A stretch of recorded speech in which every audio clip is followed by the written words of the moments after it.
Hey guys, Troy Dooley, the Beachside CEO, and although I am on the island, I am actually at the Home Depot parking lot because I've been trying to run between houses and just do a lot of last-minute honeydews and stuff before the weekend so that we can get some stuff done. So although it's a little later in the day than when we usually pop this, I thought, hey, what a better time, and especially since a lot of the ladies have been asking some questions after I did the men's only show this week, I thought, okay, there's some things that we can share, because during times of crisis, let alone just during life, I think sometimes we don't understand the difference between trauma with a major T and trauma with a little t. And during just our everyday life, we tend to have trauma with a little t. You know, you've had a rough day at work. The kids are just not doing what they're supposed to do. You feel rejected from a girlfriend. You feel rejected from your boss. We go through that. But then when we go through times like we are now, where there's major uncertainty in life, sometimes when we're piling it up together, and that trauma with a big T is there, when the uncertainty is there, when our fear tolerance is at its peak, we sometimes lose real intimacy in our relationships. And I'm not just talking about physical intimacy here, okay? A lot of times that word intimacy, I think, gets I don't know, diluted, I guess is a word that I'll use.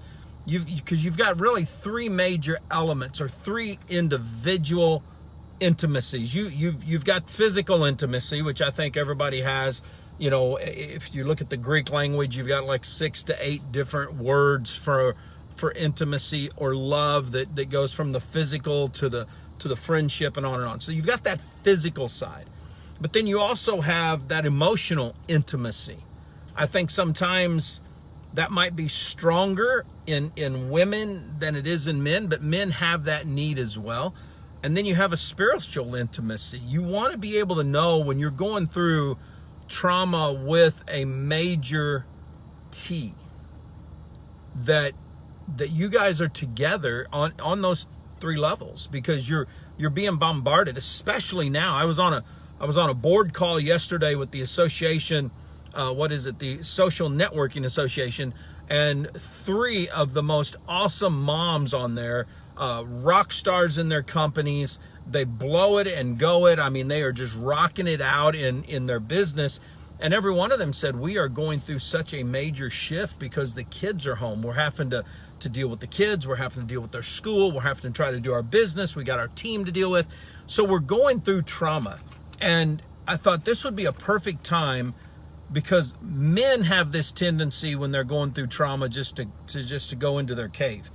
They back down, they back up, they shut up, they don't say anything. And that makes it tougher on you guys, because as women, you're thinking, what I do wrong, when a lot of times it's nothing that you did wrong at all. It's these 4 basic needs I'm going to share in a minute that causes this to happen. And it's something that is important. But before we get there, I want you to write down something, because these are the 4 elements, I think, of intimacy. This is the 4 elements you need as you're putting together the 4 needs I'm going to give you in a second. This will help you, I think, to get there. And even some of you guys, I'm seeing some men on here. I knew you guys would sneak on this call. As soon as I put women only, bam, you guys have got to jump in here. So you guys should write this down too. The number 1 element to intimacy is meeting the unspoken need or desire of your spouse, your significant other. It doesn't matter, men or women. You have to be able to dig deep and meet that unspoken need. I gave an instance this last week on one of our other shows where I told the men, why don't you tonight take time just to ask your wife, hey, inside, how are you doing with all of this craziness that's going on? just one small question. Usually that question is totally out of character, and it really causes a conversation to start. Because without knowing the need, and I'm going to get into some needs, just 4 basic needs in a minute, but without knowing that, without being able to answer that unspoken need, you can't have intimacy whatsoever. Second element is you've got to speak love into your spouse's language. This is tougher, I think, for women because of, like I said earlier, the men shut up. They don't talk. You're trying to figure out what their need is, and you don't know how to bring them out of their shell. You don't know how to get them to talk. And if they do talk, they're trying to rip your neck off and spit down your throat because they're so angst. And right now, with both spouses kind of being that way, it can really get freaky. When you're in a close proximity, if you have not lived this way, if you've not lived off the grid, if you've not been in the military, if you and your spouse don't work from home, this can get freaky really quick. So it's one of those things that you have to be able to speak love into their language. You've got to be able to hit them without hitting them with this. You can't, hey, what do you need me to do? That isn't really going to work. There's no empathy. There's no nothing in that. And this works both ways. That's why I'm saying that. Okay, third thing. You've got to be able to communicate unique value to your spouse, be that to husband or the wife. You guys, women, completely different than men. Men are completely different than women. You're going to see that when we talk about needs here in a second. It's just one of those things. And if you can't draw that uniqueness, if you can't pull that uniqueness out, and by now, I don't care if you've been married 6 months, you should know that, okay? Because that's the key here. That's how we push this thing forward. This is how we grab it and make it work. So you've got to be able to do that. Number 4, and this is a big one for me. That's why I have it on my hand. You've got to be able to have an empathy or mercy with your spouse one way or the other. Sheila says she can't hear. Can everybody else hear? Just to make sure that we're still live, since I'm in a parking lot out here. But you've got to have that intimacy. You've got to have that empathy. You've got to be able to feel. You've got to be able to know. Because if you just attack, and this is our given human nature. We're all in trauma. We've got a big T trauma. We don't know what the Sam Hill is going on. We got an economic craziness going on. We've got a virus. We don't have a clue. We can't see it. We just know it's there. So if you don't use these 4 elements of intimacy, then you're going to be triggering the opposite of intimacy, which is now you've got your own battle inside your house that you don't need. So I want to say these real quick because I know it's lunchtime. I don't want to keep everybody. Number 1, you've got to meet the unspoken need of your spouse. And listen, I know it's a modern age, but I'm married. So, I mean, your significant other, somebody you're living with, I don't care. For me, it's just traditional values, deal with it. But you've got to be able to know. You've got to be able to meet that unspoken need. Number 2, you got to speak love into your spouse's language. And that's a little bit of play on the 5 love languages, but you've got to be able to speak that because your love language is different. So you've got to be able to do this in their language, not in yours. Number 3, you've got to communicate their unique value. What are you know your spouse. You've got to do that. Number 4, you've got to feel empathy and mercy. Okay, because you've had a spouse, you've had a wife that's been out there busting her butt, you've had a guy, the husband out there busting his butt. Maybe she's been a stay-at-home mom, but maybe she wasn't a stay-at-home mom homeschooling. Okay, that's why I said these 3 gals, it was amazing. Michelle Barnes, a dear friend of mine, was one of them, and it's like, holy crap, this is crazy stuff right now. And if you've got a big family, think about this. This is what women are going through right now. This is what men are going through. We're all going through this, but we've just been homeschooling for like 38 years, but this is the key. When you've got kids in all these different levels, elementary, high school, all that, you got all this crap you're dealing with. So how do you do, what is it? What can you do? Women, what are the 4 basic needs that your man needs from you?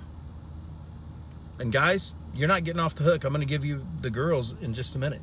But here are the 4 for the guys. Number 1, he needs honor and respect. I'm not talking about be subservient here. I mean, I'm going to use the Bible just for a second. I think one verse in the Bible says to love your husband. The rest of the time it's honor and respect. And the reason that is because men have been warriors since the day they were born. Today we go conquer work. We go conquer financial stuff to bring home enough money, enough stuff for our family, to give them security that they need, to give them. So when they're not getting affirmation, when we're not getting those appreciative words, or we're not hearing, hey, it's going to be okay, we're in this together. When all it is both spouses nitpicking at each other, it doesn't work, okay? So number one, basic need for men, and look, this is general, this is generic, 95% of the time. I mean, if a man's a man at all, this is one of the needs that's there. Honor and respect. Number two, you can probably guess this one. Notice it's not number one, but it is number two, and that's sex. That's just that physical. He needs to feel you with him. He needs that union. He needs that oneness. He needs to know that you're there. I literally, and some of you guys know this that have seen me speak, I've got a lock on the inside of my hand right here. And it looks like there's a thin line coming out of my arm, and on the other side it goes into the word page. Because there is a natural process that when spouses come together in one union, that the heartbeat, that the energy inside of a man, he can take on the world after that. And that, and in today's world, it's gotten really freaky and really weird and all that stuff. I'm telling you what, you honor and respect, you guys make love, you're going to see a difference here. Number three, he needs friendship with his wife. He doesn't need a second mom. He needs friendship with you. He needs to know he can open up to you. He can trust you. He can talk to you, and you're not going to talk down to him. It goes back to what I talked about a minute ago with empathy and mercy. Men think different than women. I mean, I know that's probably not rocket science, but what's going through a guy's head right now is, I mean, I know what's going through my head. And it's like, I watched Paige cry yesterday because we're literally giving up one of the houses that we have. And it's like, she loves this house, and we don't have a choice because we've got to make some cuts. And it's like, I couldn't fix it.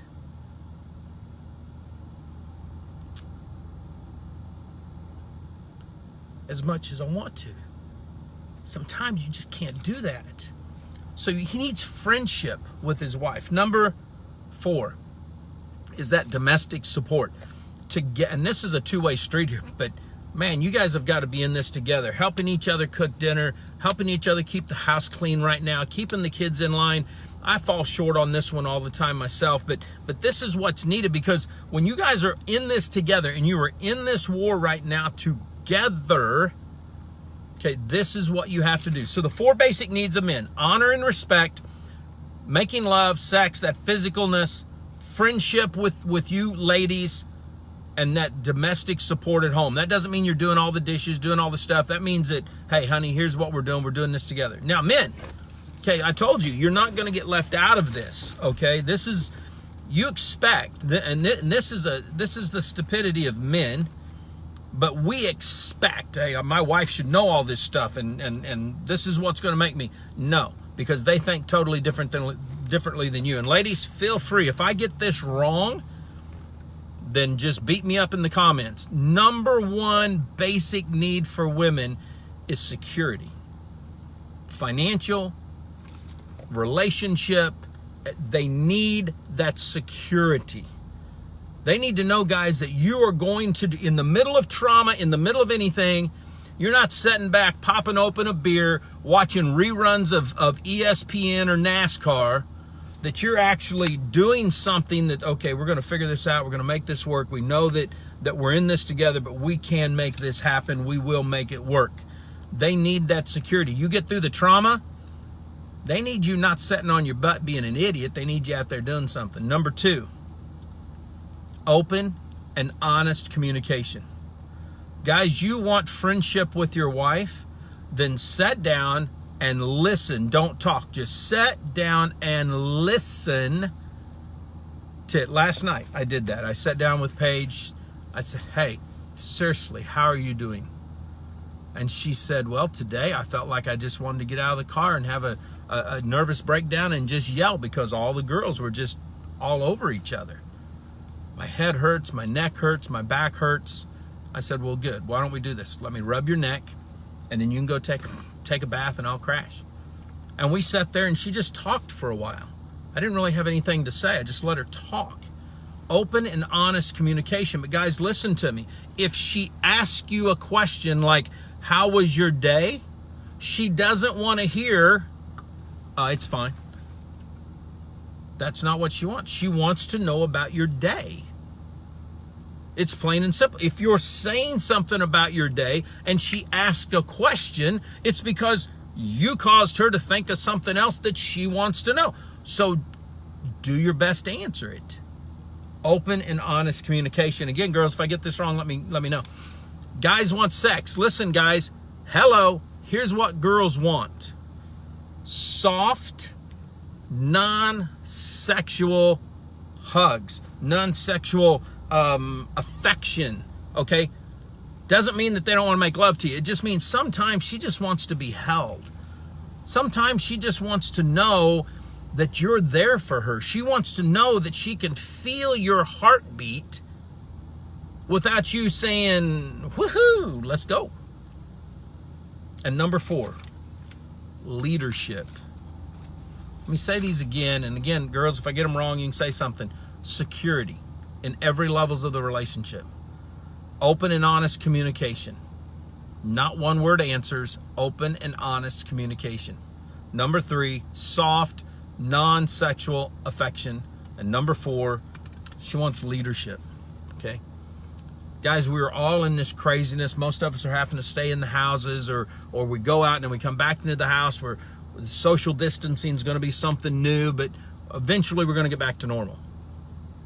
But I'm a strong believer that when we come out of this, if men and women will get back to the basics and start learning how to love each other, respect each other, learn how to get back that first love that they had when they really decided, yes, I want to marry him. Yes, I want to marry her. Yes, I want to spend the rest of my life with her. If we get back to that, we're going to flip this thing. We've already had a reset in our life.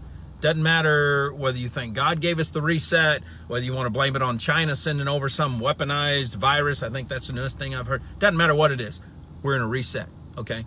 And we need to reset and go out and have fun and live life like we were supposed to. Slow it down. Put your family first. Put that relationship first. And let's see where it goes. Now, as you guys crank it out the rest of the day, remember this. Act justly. When you're out there dealing with people, don't be a jerk, okay? Don't be out there judging people, okay? Act justly with this. Number 2, you need to walk humbly. There are people out there in worse case than you are right now.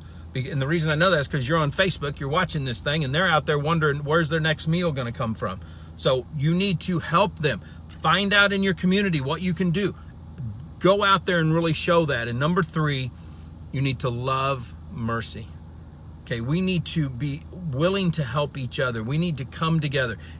Even though I'm scared to death about this $2 trillion stimulus package, and I'm sure there's going to be crap in there just like there always is that we're not going to like a year from now.